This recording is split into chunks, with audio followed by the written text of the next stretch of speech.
திடீர்னு பார்த்தா நம்ம வண்டிக்கு முன்னாடி ஒரு ஆக்சிடென்ட். என்ன அடி, அவன் எடுத்துகிட்டு போய் என்ன குத்திருக்காரு சாமி அவர். அதுவும் கர்நாடகா வண்டி.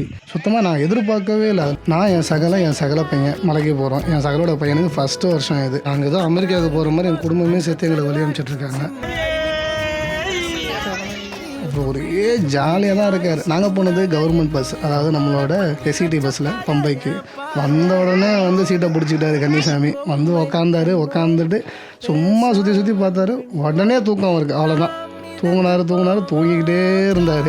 நான் எந்திரிச்ச உடனே சரி பார்த்தோன்னே கொஞ்சம் வியூஸ்லாம் நல்லா இருந்துச்சுன்னா அப்படியே அழகாக கொஞ்சம் கேப்சர்லாம் பண்ணிகிட்டே வந்தோம்.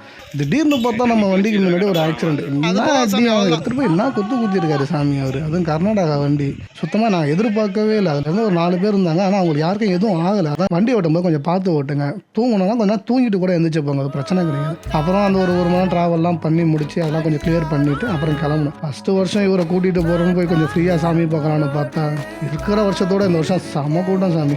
நினச்சி பார்க்காத கூட்டம். பம்பையிலே அவ்வளோ க்ரௌடு, நிற்க முடியாத அளவுக்கு க்ரௌடு. அப்புறம் அங்கே நின்று பூஜை போட்டுட்டு கிளம்புனோம். சாமி கூட்டத்தை பார்த்தோன்னே பயந்துருச்சு கன்னிசாமி. அங்கே நின்று அங்கே பூஜை பண்ணி கிளம்பி போகிறதுக்கே எங்களுக்கு ஒரு 3 hours ஆகிடுச்சு பம்பையிலேருந்து மேலே போகிறதுக்கு. சாமி பார்க்குறது சூப்பராக இருந்தது. சாமி பார்த்துட்டோம். நல்லா திருப்தியாக சாமி பார்த்து திருப்தியாக கீழே வந்தோம். தேங்காய் எரிக்கிற இடம்லாம் இருக்குல்ல, அதெல்லாம் நெய் தேங்காய் எரிச்சிட்டு அப்படியே வந்தோம். திடீர்னு பார்த்தா பர்ச்சேஸு, சிப்ஸ் வாங்கணும், அல்வா வாங்கணும்னா எல்லாத்தையும் வாங்கி கொடுத்தான். கீழே வந்தோடனே திரும்பி பஸ் ஏறணும் நிலக்கல்லேருந்து. அப்படியே ஏறி சென்னை வந்தாச்சு.